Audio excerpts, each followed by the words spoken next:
Building up on a sand foundation, and in exploring that, I want to continue on this morning with what kind of foundation we're building on. And I want to talk this morning particularly when it relates to the people that we associate with, the people that we have around us. So if you have your Bibles, stand with me if you would please. Proverbs 18:24. Proverbs 18:24 chapter. It'll be the King James Version will be on the screen, and then I'll also be referring to the NIV as well. But Proverbs 18:24 says, "A man that hath friends must show himself friendly, but there's a friend that sticks closer than a brother."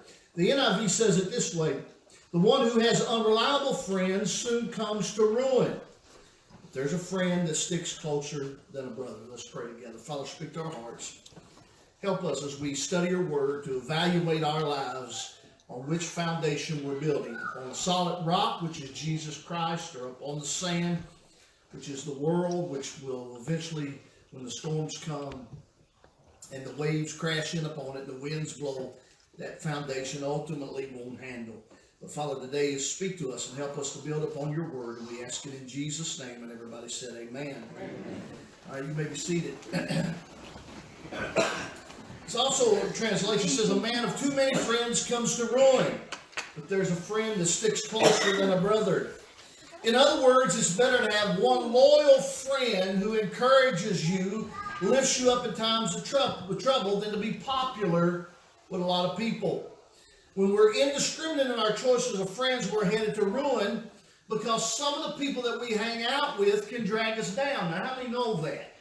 Not everybody that you're friends with, you need to be friends with. It doesn't take long when you start being around people, whether it's your workplace, whether it's church, wherever it is. If you get around people who's got negative thinking, it doesn't take long before your thinking's negative. Well, we're never going to get a raise on this job. Well, we're never going to get ahead. Well, I'm never going to be this, and I'm never going to be this. Well, the man's against me. The system's rigged. I can't get ahead. You get around those type of people, listen, it doesn't take long that you're saying the exact same things. And it even happens to me as a preacher. And I know to guard myself against this stuff, but if I'm not careful, I can walk into work, and within 15 or 20 minutes of being there, I'm as miserable and angry as everybody else. You know what I'm talking about? It just wears on you. You ever just wake up, you're in a good mood, and you get to work, and all of a sudden, bam, it's just like that. Oh God, I hate this place. I hate these people. I can't wait till I retire. I can't wait till I get out of here. I don't know, this place, they don't appreciate me. They don't do this. They don't do that. And so a lot of that comes with the influence that's around us. The more friends we have who impact us negatively, the more violently we'll be shaken and broken to pieces. Because of the positive or negative influences friends have on us, I want to give you 6 types of people you don't want as friends today. So if you're writing, just jot down stuff. I'm going to give you 6 types of people you do not want as friends. All right? We went over this a few Sunday nights ago, about a month or so ago. They liked it so well, I said I'm going to preach it on a Sunday morning to you all as part of a series. So 6 types of people you don't want as a friend. All right? Number 1, you don't want the gossip.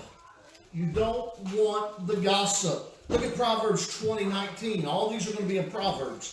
Proverbs 20, verse 19. King James says it a little bit different than NIV, but we'll look at both of them. "He that goeth about as a talebearer revealeth secrets. Therefore, meddle not with him that flattereth with his lips." The NIV says it this way: "A gossip betrays confidence. So avoid anyone who talks too much. He goes about as a slanderer reveals secrets. So therefore, do not associate with a gossip." Remember this: if you're jotting things down, those who talk about others to you will talk about you to others. So avoid somebody who gossips. Now we all want to share things, and we do it under this. A lot of times we share gossip, and we try to be Christian about it. You know what I'm saying? Well, let me share this with you, and let's pray together for this issue. Let us pray together for this. But did you know, and then we end up gossiping, okay? Those who gossip to you will generally gossip about you. You don't need to be around a gossip. Watch that stuff. Again, it says in the NIV, a gossip who betrays a confidence. So a gossip betrays a confidence. So avoid anyone who talks too much. You don't need to be around somebody who will gossip, because they'll tell stuff about you that's not true. The thing about gossip is this, is once it gets started, generally by the time it gets down the line, 4 or 5 people down, it's all twisted out of sorts anyways. You know, it could be that simply as Cuddy called in to work sick. By the time he gets down the line, it could be, you know, Cuddy called in to work sick because he killed 3 people at the job. I mean, that's how gossip gets turned around. And gossip gets all messed up. And so, what's the old saying? Believe half of what you see and none of what you hear. Stay away from a gossip. The second type of person you want to stay away from is the quick-tempered. You don't want to be around somebody who's hot-headed. Proverbs 22:24. Look at that one.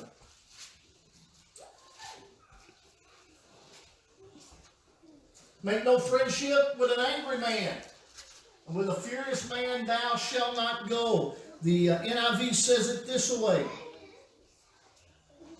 Do not make friends with a hot-tempered person. Do not associate with one easily angered. What's the reason behind that? Well, look at verse 25. Pull up verse 25. Lest you learn his ways and get a snare to thy soul. NIV says it this way, 24. Do not make friends with a hot-tempered person. Do not associate with one easily angered, or you may learn their ways and you get yourself ensnared. All right, so don't hang around with a hot-tempered person. Next thing you know, you're going to be like a hot-tempered person. You'll be flying off the handle. How many people know somebody that flies off the handle with a drop of a hat? We all know that type of person. You can't quite get everything out that you're trying to tell them, and they're mad. They're offended. They're upset. You try to tell somebody something. Well, here we go again.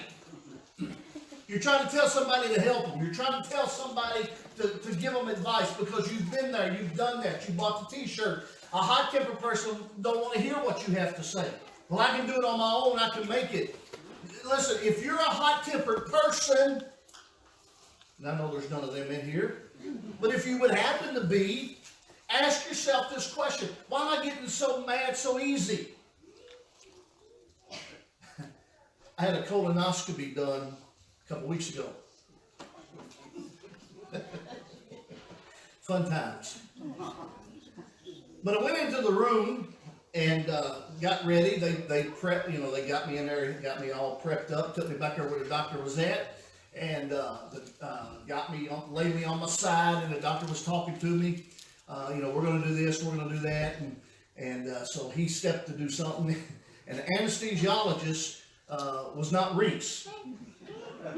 And so he asked me a question. I said, now listen here. I don't want none of that juice you give people that wake up and they're Dallas Cowboy fans. I'm a Patriot man. I don't want none of that junk.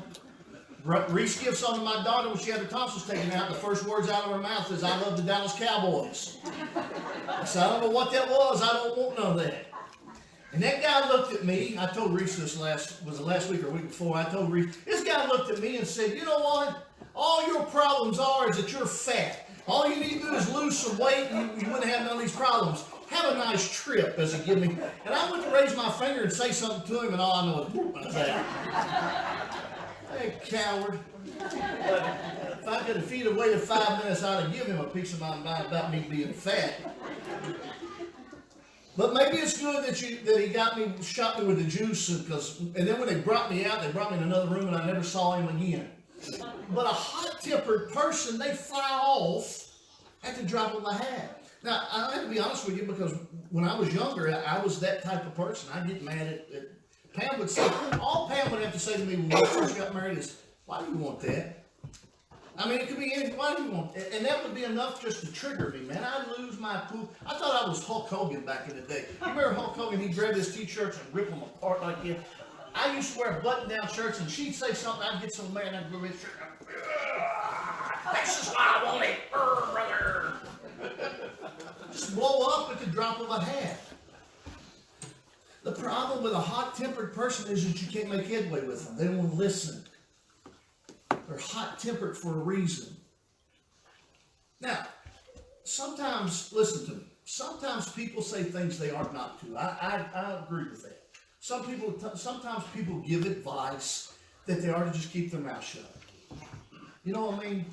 Sometimes advice is good. Sometimes advice is not warranted. You know, sometimes it's good to tell somebody what they need to hear. Other times you gotta know when to hold them, know when to fold them. But if you're constantly, when somebody's trying to help you, you're constantly being hot-tempered, you're constantly being offended, well, who do they think they are telling me something? What do they think they know? Let's evaluate that.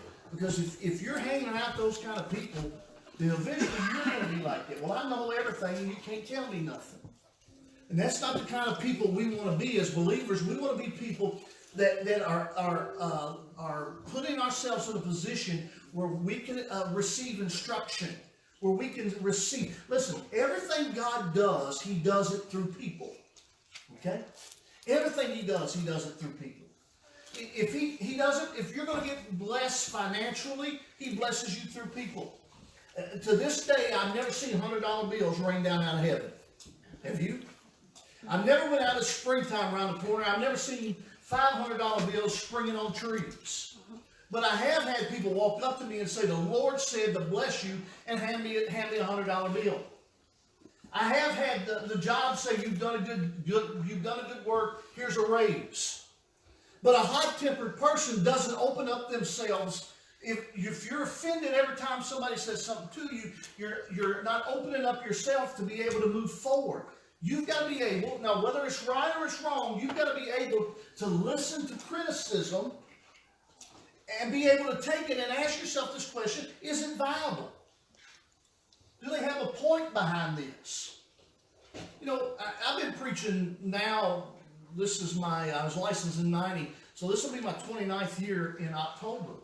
And I've had a lot of people say things to me. Now, some things were just absolutely correct, you know, because I've heard you're the worst preacher I've ever heard in my life. Now, I may not be the best, but I doubt I'm the worst. You understand what I'm saying? If I was the best, I'd pastor a 50,000 member church. I'd be on television. I'd write New York Times bestsellers. But I doubt I'm the worst. But then I've also had people say, you know what, here's an area I think you could improve on.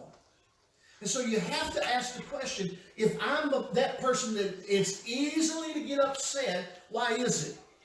Do I not want to receive instruction?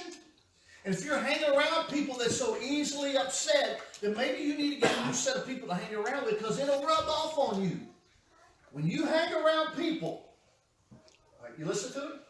When you hang around people, you will eventually become what your surroundings are. Mm-hmm. So, if you won't be fat, hang out with what? Fat people. Now, the place I work is conducive to being fat. Just is. We set 8 to 10 hours a day. Very little exercise. Don't get up much because we're tied to a computer, tied to phone lines, tied to two ways. It's not a whole lot of getting up. Add that to the fact that there's constantly food in there, cakes, cookies, pies, all that stuff. Add to the fact that it's stressful. And most people, when they get stressed and there's food around, they do what? They eat.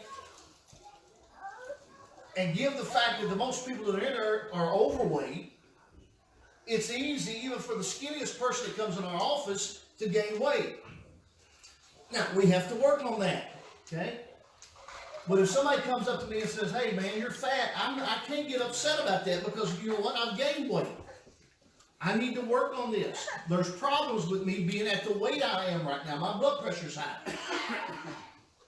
I can get lower blood pressure if I do something different. But a hot-tempered person is always ready to fight at the drop of a hat. You got to get to a point in your life where you say, you know what, is it really worth it? I'm at the point now, I'm too old to be fighting. I really don't even have the energy to get upset about much anymore. Why? Say what you want. Sticks and stones may break my bones, but what's the rest? You know. So be careful about hanging out with a hot-tempered person. Number 3, here's the kind of person you don't want to hang out with somebody who's disloyal or discontent. Proverbs 24:21. Look at that one. 21 through 22. Proverbs 24:21, verses 21 through 22. My son, fear thou the Lord thy King, and meddle not with them that are given to change. For their calamity shall rise suddenly, and who knows the ruin of them both. All right, NIV says it this way. Fear the Lord and the King, my son, and do not join with rebellious officials. For those who will send sudden destruction on them, and who knows what the calamity will bring. My son, fear the Lord and the King. Do not associate with those who are given to change, for calamity will rise suddenly. Who knows the ruins that come from both of them? Don't be in other words, don't be hanging out with people that they're never satisfied. They're never happy. They're always, now I don't mean satisfied in the sense of working to get somewhere. I'm talking about they're always angry about something. Well, this is never good enough. This is never somebody who, no matter what you do for them, they're not satisfied with it. You understand what I'm saying? Get around somebody that you can give them the world, and it's never enough. If you're one of those people that somebody's willing to help you and willing to bless you, then you take it and you be grateful, because like I told you last week, nobody in this world owes you anything. We got this generation that thinks everybody owes them something. Nobody owes you anything. I tell my kids all the time, we don't owe you anything. Here's what we owe you. We owe you, because we brought you into this world, we owe you 3 things. We owe you clothes, we owe you food, we owe you shelter. But beyond that, you're not owed anything. Now, we do stuff for you because we love you and we want to bless you, but don't ever think that it's owed to you simply because you were born. Well, I don't like this, I don't like that. Think about it at Christmas time. You get somebody wants the latest and greatest thing, whatever the hottest toy of the year is. And I don't know, for some of you all, you're old enough, you remember it was the Cabbage Patch doll. For some of you all at a certain age, it was Elmo. Whatever it was, it doesn't take long, a month, 2 months afterwards, and there's something that's new. Something that's the newest, hottest thing. So be careful about people that are never satisfied in regard of how they're taking care of how God is helping. Number 4, be careful to be around the self-indulgent. Proverbs 28, verse 7. Look at that one. Proverbs 28, verse 7. Whosoever keep the law is a wise son, but he that is a companion of the righteous man shameth his father. Now here's NIV says it this way in Proverbs 28, verse 7. A discerning son heeds instruction, but a companion of gluttons disgraces his father. Or it's also this way: he who keeps the law is a discerning son, but he who is a companion of gluttons humiliates his father. Watch out about being around people that gotta have it, and they gotta have it right now. Number 1 cause of divorce in North America is what? You know what it is? Money fights. Money and money fights. The average statistics say that because the number 1 cause of divorce in North America is money problems, here's the statistics. A newly married couple obtains in the first 5 years of marriage the same lifestyle that their parents have, with the exception it took their parents 30 years to get to that lifestyle. How did they get it in the first 5? They borrowed money. They went head over heels in debt. And the next thing you know, when you're head over heels in debt, there is stress galore.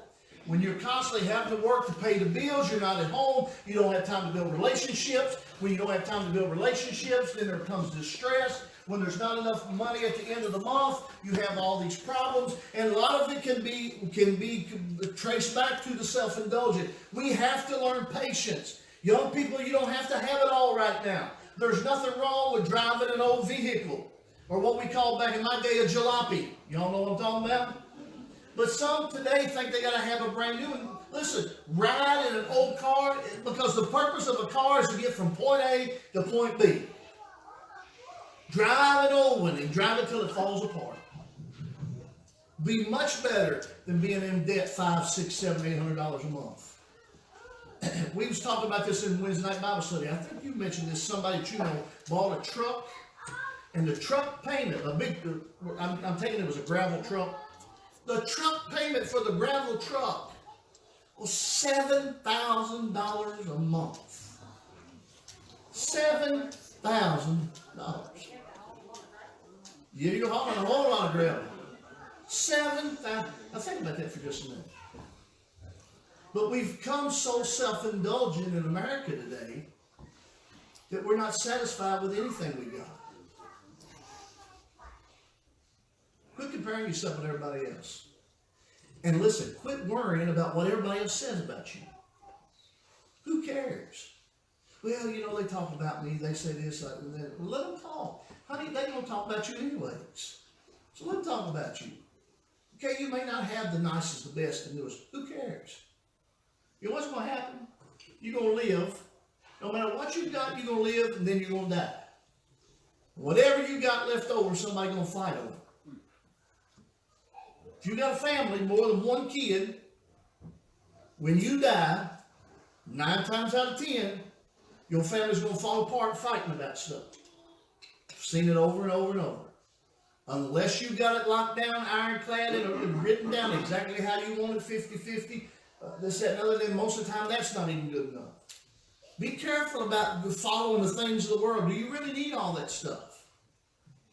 Do we really need the latest and greatest? Now, when we're a certain age, we don't think about that stuff, right? Especially when we're young, we don't think about it. But as you get older, you start asking yourself this question: is this worth, if I'm going to buy a vehicle that's $500 a month, is it worth me being away from home X amount of more hours to pay that truck payment or that car payment? Is it worth me being away from my family and kids to have that little bit bigger house, a little bit more square footage? A lot of people own big houses, but it's what they say in Texas, all hat, no cattle. Is it worth it? Well, self-indulgent people don't think. They just go do it. Get it. Got credit means get it. So watch out hanging out with somebody who can't control themselves. Number 5 is this: the immoral. Proverbs 29, verse 3. Proverbs 29, verse 3. Whosoever loveth wisdom rejoices his father, but he that keeps company with harlots spendeth his substance. The NIV says it this way in 29, verse 3. A man who loves wisdom brings joy to his father, but a companion of prostitutes squanders his wealth. Says it this way in a different translation: a man who loves wisdom makes his father glad, but he who keeps company with harlots wastes his wealth. Watch out hanging with people that are immoral. You're trying to live listen, now this is just common sense. But sometimes this becomes offensive. If you're trying to do better, if you're trying to be a Christian, you can't be hanging out with people who are doing the opposite of that. You're trying to get ahead in life and you're trying to work hard and save money and make something of yourself. You can't hang out with people who are trying to do the opposite.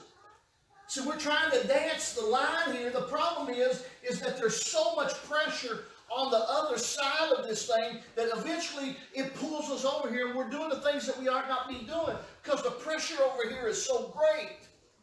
You ever notice the moment you try to go on a diet is when everybody brings food to something. I don't care what it is, but there's always food. Now, I had this colonoscopy, and I couldn't eat nothing from Wednesday night till Friday. God, I thought I was going to die. I woke up at I don't know, it was probably about 2 o'clock Thursday morning, or Friday morning. I was going to have it at 10 o'clock. I had to be here at 10 o'clock Friday morning. I woke up at 2 o'clock in the morning and thought, I'm going to have to cancel this thing because I got to go in here and eat something. Man, I am dying. I'm not going to make it through the night. If I don't eat something, I'm going to die. Now, I convinced myself that. Now, I didn't eat. But boy, I had to calm myself down because I thought I was literally taught myself I'm going to die. Now, boy, you got enough fat here, you could go 2-3 weeks without eating. You've been fine. But you understand that the temptation is so hard when you're trying to turn your life around, when you're trying to do something, that you've got to stay away from those people. You try to get a handle on your money. You've made a decision that you're going to get out of debt. Then something breaks down. And the question comes, do I go into debt again to do it? How do I manage this? Look at God gives us further instruction about choosing companionship carefully. Go to Proverbs 4:23. Go back a few pages in the book of Proverbs, and let's look at 4:23.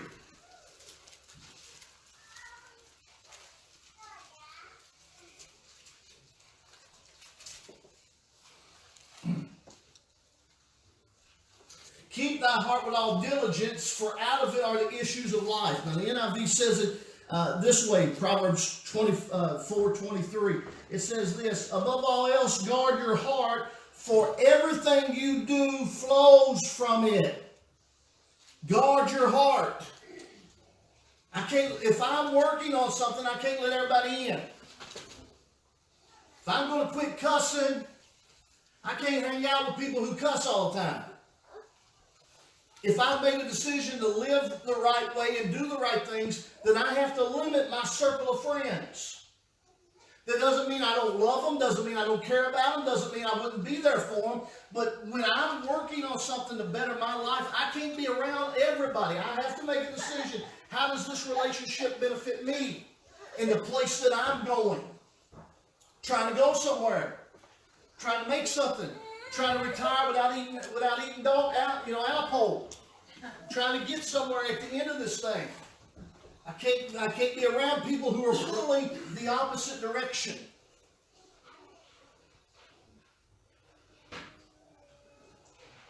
Watch over your hearts, Proverbs 4:25 and 27. Look at that one, Proverbs 4:25 through 27. Proverbs chapter 4:25 through 27. Let thine eyes look right on, and let thy eyelids look straight before thee. Ponder the path on thy feet, and let thy ways be established. Turn not to the right hand or left hand. Remove thy foot from what? Evil. Listen to it this way. Watch over your heart with all diligence. From it flows the springs of life. Let your eyes look directly ahead, and let your gaze be fixed straight in front of you. Watch the path of your feet, and all your ways will be established. Do not turn to the left or to the right. Turn your foot from evil. In other words, stay away from people that are trying to pull you in the opposite direction. Keep your eyes straight ahead. What are we working on? What are we trying to accomplish? What am I trying to be? What kind of person do I want to be in life? If I want to be a better person, I got to raise my standard.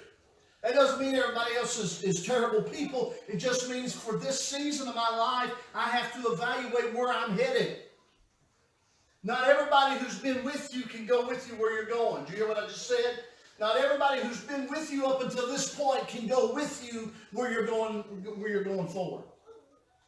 God may be calling you today that it's time to quit living the way that you've been living. So you've got to now evaluate which direction am I headed. Sometimes that means that certain people have to drop off. Doesn't mean I don't love you. Doesn't mean I don't care about you. Doesn't mean I wouldn't be there for you. But for me to get where I'm going, I can't let you. Your part of my story is done. I've got to move forward without you. I love you. I'll pray for you. And we can be friends at a distance. But for me to get to the next level, this is your end of the story. I have to now move forward with somebody else. And sometimes that's the hardest thing to do, is hanging out with, trying to get rid of people who are different than we are. Now, that doesn't mean you don't love them, you don't evangelize to them, you don't pray for them, but we can't hang out like we used to. Can't do it. Because I'm working on being something else.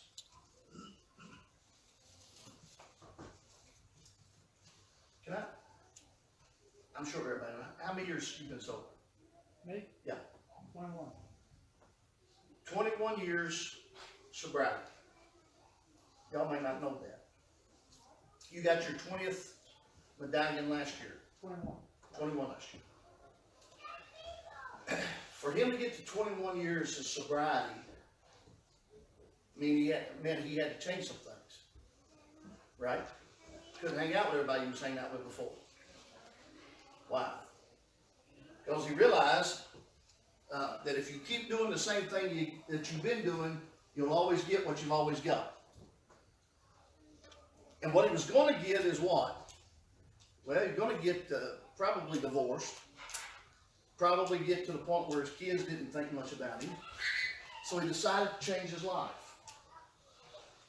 If Eddie was to stand up this morning and give his testimony, he'd tell you that part of the process is getting rid of people. Doesn't mean he didn't care about them, doesn't mean he didn't love them, but you can't hang out with those types of people anymore. Because the temptation is too heavy. It's too hard. You got to guard your heart. You're trying to get your retirement savings in line so that you don't retire broke. You can't be hanging out with people who, when they constantly go somewhere, they have to spend money. Now, you ever met somebody, they can go somewhere and they can look all day long, and it's look at this, and look at this, and look at this, and look at this, and look at this, and look at this, and look at this, and look at this, and look at this, and look at this, and look at this. You know what I'm talking about? No, I don't do that.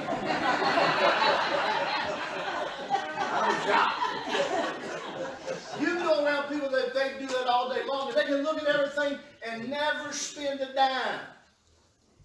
Then you hang around people that look at this and they've bought everything they've looked at. Why? As long as you can slide it. If you got credit, Cedric the entertainer said that he said credit means get it. If you got credit, get it. Slide it, go for it. When you're working on something, you've got to evaluate, can these people be a part of this process for me? Do they fit in where I'm headed? Young man gets married. You can't be the young man that you were before you got married, right? You got to be home some. And what we try to do sometimes is we get married young, and then we don't want to cut out the young guy's stuff, and then she's unhappy at home because we're not there enough. All right? When we make the decision that the two shall become one, guess what, Bubba? She wants part of your time. We can't hang out with the boys like we used to. It requires a change. So, if you're working on something, don't hang out with people who are pulling the other direction. The final thing is, let's not get out of your way. The 6 types of people you don't want as your friend: the gossip, the quick-tempered, the disloyal, the self-indulgent, the immoral. And then number 6 is you don't want the fool as a friend. Look at Proverbs 13:20. Proverbs 13, verse 20.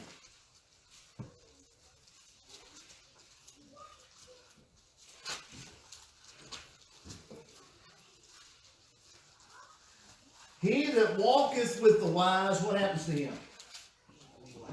Okay, let's try that again. He that walketh with wise men shall be what? Wise. But a companion of fools shall be... A fool is someone who refuses to acknowledge God in spiritual matters, and as a result will not turn away from evil.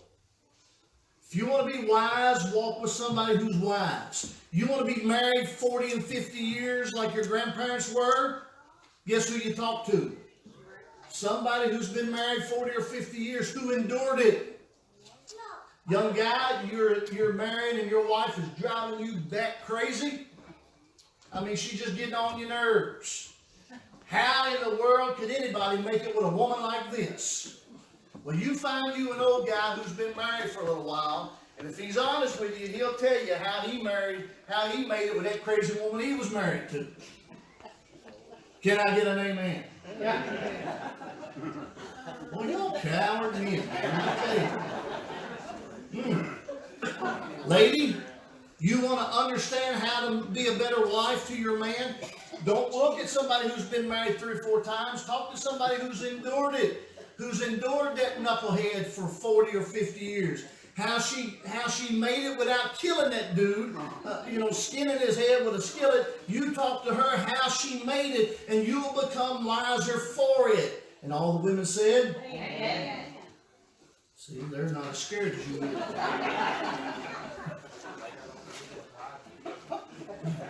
You're just wise. Somebody said they're just wiser.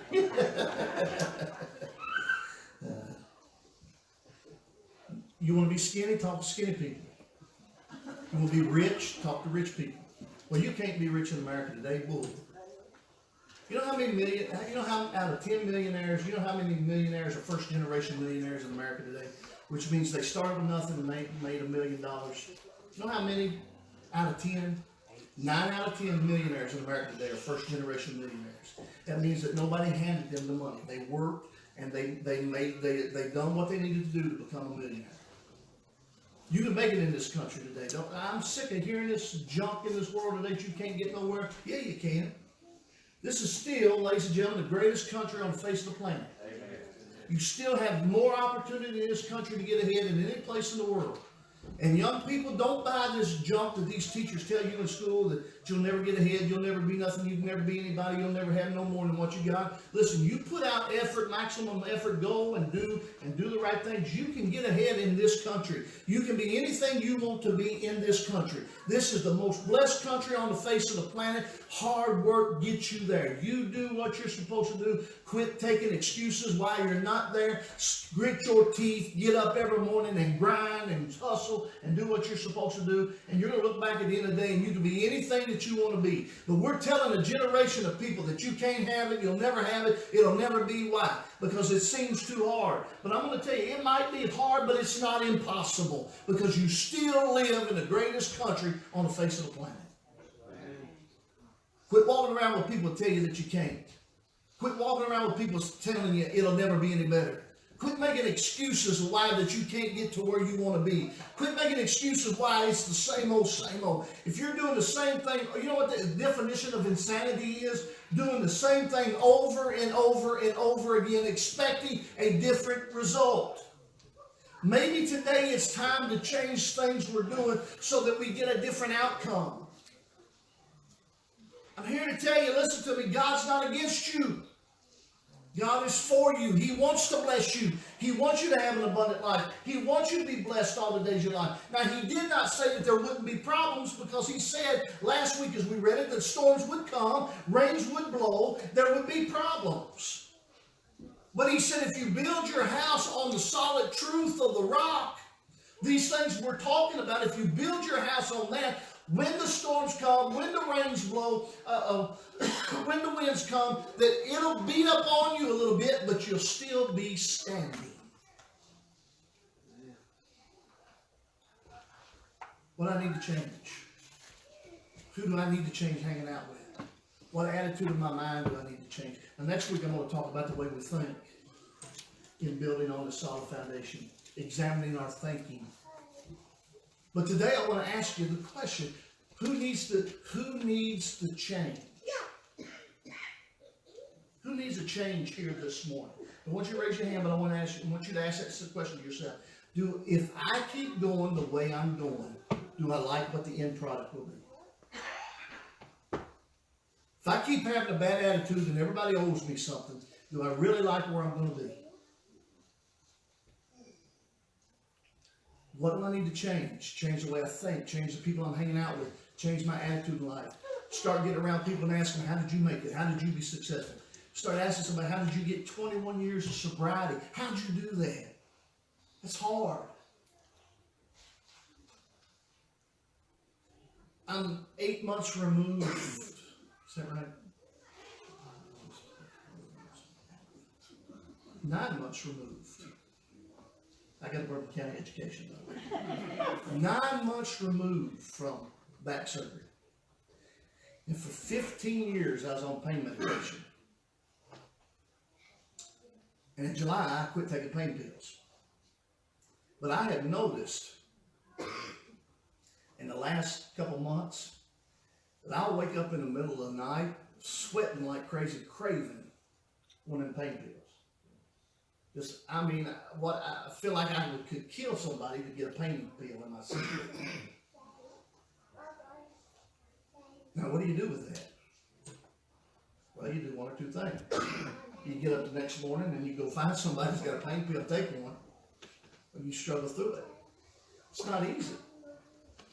But I can't go back there. Well, my body doesn't need it.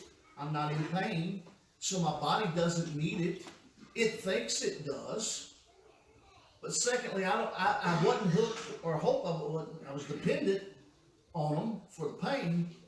But I don't want to take a chance now that I don't have pain to make it a problem where there was no problem before. So it's hard. But anything worth changing is hard. So I want to question this morning: what needs to change for you? What do you need to think about this? Who's in this group of people? Who are you hanging out with that's got to stop for you to reach your goal?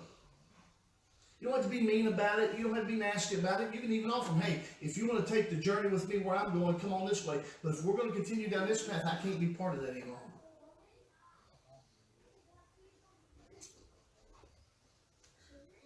These are 6 people that you don't need in your life when you're trying to build your life to be the person God's called you to be.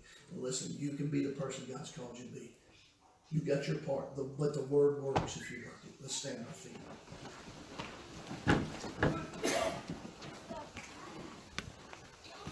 Every head bowed, every eye closed across the room this morning.